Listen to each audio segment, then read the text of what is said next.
I personally had a very hard time breaking through the $5,000 a month income ceiling, and it had to do with my mindset and my money beliefs.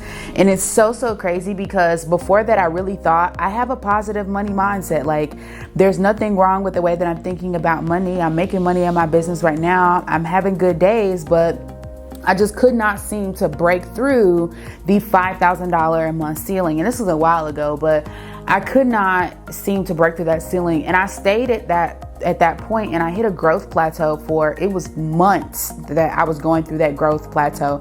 And if you guys do the math, $5,000 a month is $60,000 a year. So it's not quite to six figures a year in business. So I made, let's just backtrack a little bit. So I made my first six figures in the first 18 months of my business. So not the first year of my business, I made it in the first 18 months. So it took me about a year and a half to make my first six figures from the day I quit. That's what I'm counting. From the day I quit my job and said, I'm going to take my business seriously, up until I had hit six figures in revenue generated.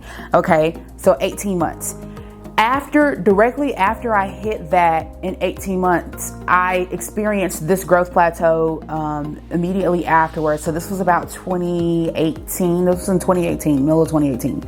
And I haven't really told this story a lot because the landscape of business right now is that people always want to talk about, oh, six figures this, six figures that, like, yeah. And $5,000 a month is not six figures. It's $60,000, which is still a lot more than the typical 24-year-old was making, because I was 24 years old at that time. But it wasn't six figures, right? So I never really talked about it. I went through that growth plateau for probably a year. It took me to bust out of that. Yeah, probably took about a year, maybe a little less than a year, to come out of that growth plateau.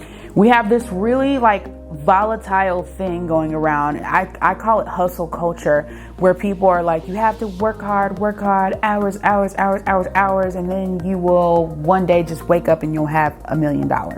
You'll just wake up and you'll have a lot of money. You'll wake up and you'll have lots and lots of sales from working a lot of hours. And it doesn't have to be that way. And there are specific tools, mindset wise and both strategy wise, that you can use to grow your business where you're not working these crazy amount of hours just because you want to make more money.